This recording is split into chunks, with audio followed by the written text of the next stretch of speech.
guys, welcome to Serba-Serbi Aletheia. Hari ini kita akan belajar mengenai agama Hindu. Kita akan melihat apa saja yang ada di dalam agama Hindu. Guys, awalnya agama Hindu ini berasal dari India. Berdasarkan penelitian usia kitab-kitab Weda, para ahli berkesimpulan bahwa agama Hindu telah tumbuh dan berkembang sekitar 6.000 tahun sebelum Masehi. Sebagai agama tertua, agama Hindu kemudian berkembang ke berbagai wilayah dunia, termasuk Asia Tenggara dan Indonesia. Guys, agama Hindu masuk ke Indonesia diperkirakan pada awal Tarik Masehi, dibawa oleh para musafir dari India, antara lain Maharesi Agastya, yang di Jawa terkenal dengan sebutan Batara Guru atau Dwipayana, dan juga para musafir dari Tiongkok, yakni musafir Buddha Pahien. Kedua tokoh besar ini mengadakan perjalanan keliling Nusantara menyebarkan Dharma. Wah, kali ini kita akan melihat bukti-bukti peninggalan yang mereka tinggalkan di Indonesia. Bukti-bukti peninggalan ini sangat banyak loh guys, berupa sisa-sisa kerajaan Hindu seperti Kerajaan Tarumanegara dengan rajanya Purnawarman di Jawa Barat. Kendati pun agama Hindu sudah masuk di Indonesia pada permulaan Tarik Masehi dan berkembang dari pulau ke pulau, namun di Pulau Bali baru mendapat perhatian mulai abad ke-8 oleh pendeta-pendeta Hindu, di antaranya adalah Empu Markandeya yang berasrama di wilayah Gunung Raung, daerah Basuki, Jawa Timur. Itulah sekilas mengenai awal masuk Hindu ke Indonesia. Nah guys, lalu sekarang untuk Indonesia sendiri, bagaimanakah cara beribadah yang dilakukan oleh agama Hindu? Apakah teman-teman sudah mempelajari hal tersebut? Kalau belum, ayo kita pelajari bersama-sama. Berikut ilmu yang bisa kami bagikan dari salah satu pura yang ada di Pulau Jawa, khususnya di Singosari, Jawa Timur. Apakah yang harus kita lakukan sebelum masuk ke dalam tempat peribadahan? Yang pertama, setiap pengunjung yang hendak masuk ke dalam pura harus dipercik dengan air suci. Apa ya maknanya? Maknanya, pikiran manusia diheningkan atau disucikan dari pikiran-pikiran yang negatif. Nah, tapi bagi kaum wanita yang sedang menstruasi, tidak diperkenankan untuk masuk ke dalam pura, karena ini sudah menjadi ketentuan dari pura. Yang kedua, setiap pengunjung harus menggunakan pakaian yang sopan, baju adat Bali atau baju yang formal, disertai dengan udeng bagi kaum pria dan selendang bagi kaum wanita.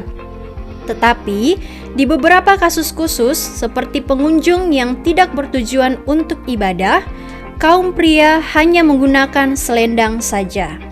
Yang ketiga, pada saat memasuki bagian utama mandala atau tempat sembahyang, diwajibkan untuk membuka alas kaki. Itulah yang harus diperhatikan ketika kita masuk ke tempat peribadahan mereka. Oh iya guys, for our information, kita melepaskan alas kaki dikarenakan tempat peribadahan mereka berada di alam dengan konsep menyatu dengan alam. Asik ya, jadi asri gitu. Nah, selanjutnya, bagaimanakah susunan ibadah mereka? Berikut adalah tahapan doa panca sembah. Persembahyangan ini dipimpin oleh Panindita. Tahap yang pertama adalah puyung atau tanpa bunga. Jadi di sini kita membaca doa tanpa bunga. Yang kedua, Sang Yang Widi sebagai Sang Yang Aditya. Ini sudah menggunakan bunga. Yang ketiga, Sang Yang Widi sebagai Ista Dewata. Yang keempat, Sang Yang Widi sebagai pemberi anugerah. Dan yang kelima, puyung atau tanpa bunga. Di sini kita kembali membaca doa tanpa bunga. Itulah susunan peribadahan mereka. Ada yang tanpa bunga dan ada juga yang menggunakan bunga. Sekarang kita akan melihat bagian yang paling penting banget dari agama Hindu. Apa sih pokok kepercayaan dari umat Hindu? Pokok kepercayaan dari umat Hindu adalah Pancasrada. Panca artinya 5, Srada artinya keyakinan. Pancasrada terdiri dari 5 bagian, yakni Brahman, Atman, Karmapala, reinkarnasi, dan moksa. Brahman artinya umat Hindu harus meyakini adanya Tuhan yang disebut dengan Sangya Widi atau Brahman. Yang kedua, umat Hindu harus yakin dengan roh-roh leluhur. Orang-orang yang meninggal hanya jasadnya, tetapi rohnya atau sukmanya masih ada di masing-masing pura pada rumah orang yang meninggal tersebut. Bagi umat Hindu, mereka mempunyai tempat masing-masing. Yang ketiga, hukum Karmapala atau hukum tabur tuai. Umat Hindu sangat takut dengan hukum tersebut karena ketika mereka percaya bahwa perbuatan jahat yang mereka lakukan kepada orang lain akan kembali kepada diri mereka sendiri. Yang keempat adalah reinkarnasi. Umat Hindu harus yakin dengan kelahiran kembali karena mereka akan bisa kembali kepada Pencipta ketika rohnya sudah benar-benar suci. Ketika perbuatan di dunia ini masih jelek, sang roh itu masih kotor. Yang kelima, moksa, yakni kembali menyatu dengan Tuhan Sang Pencipta. Nah, moksa ini adalah tujuan tertinggi kehidupan umat Hindu. Begitulah pokok kepercayaan umat Hindu. Selanjutnya, kita akan melihat bagaimana umat Hindu berrelasi dengan sesama manusia. Apa sih yang mengatur mereka? Pertama, Tat Tuam Asi. Artinya, saya adalah kamu, kamu adalah beliau. Ajaran ini berarti bahwa kita semua adalah sama dan semua kebenarannya adalah kepada Sang Pencipta. Yang kedua, Basudewa Kutumbakam.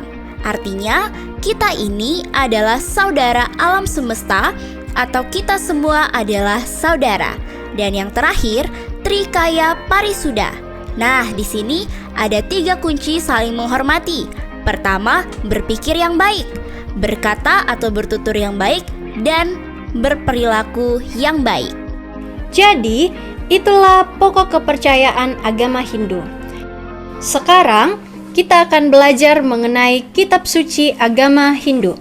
Mungkin ada beberapa teman yang masih bingung dengan kitab yang digunakan oleh agama Hindu. Dan mungkin ada juga beberapa teman yang sudah tahu bahwa agama Hindu menggunakan kitab suci Weda. Kitab suci yang digunakan oleh agama Hindu yang selama ini kita tahu hanya Weda saja, ternyata itu ada beberapa macam loh. Nah, sekarang kita mau melihatnya satu persatu.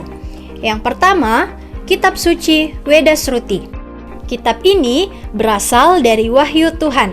Yang kedua, kitab suci Weda Smerti. Kitab ini berasal dari tafsiran para maharsi. Dan yang ketiga, ada Itihasa. Kitab ini berisi cerita-cerita. Kalau teman-teman pernah mendengar mengenai kisah Mahabharata, nah kisah itu tertulis di dalam Itihasa. Nah, gimana guys? Menarik banget bukan? Hari ini kita sudah melihat beberapa macam kitab Weda. Dan yang paling terakhir, kita akan melihat hari raya dari agama Hindu. Teman-teman, kalian pernah nggak sih lihat di TikTok atau Instagram mengenai ogo-ogo? Seru kan dan menarik bukan? Nah, sekarang kita akan melihat hari raya agama Hindu. Yang pertama, Hari Raya Nyepi. Hari Raya Nyepi diperingati 1 tahun sekali. Mereka juga melakukan puasa pada saat hari raya loh. Nah, ogo-ogo yang tadi itu dilakukan 1 hari sebelum Hari Raya Nyepi. Berikut ada beberapa larangan di Hari Raya Nyepi. Pertama, amati geni. Umat Hindu tidak boleh menyalakan api. Ini berhubungan dengan tidak boleh menyalakan listrik, api serta mengobarkan hawa nafsu. Yang kedua, amati karya. Mereka tidak boleh mengerjakan apapun atau tidak boleh bekerja. Sebaliknya, mereka harus memfokuskan diri atau introspeksi diri. Yang ketiga, amati lelungan. Tidak boleh berpergian kemana-mana. Semua transportasi diberhentikan selama hari itu dan tetap diam di rumah untuk memusatkan perhatiannya kepada Tuhan. Dan yang terakhir, amati lelanguan. Umat Hindu tidak boleh mengadakan atau menikmati rekreasi atau hiburan-hiburan dunia.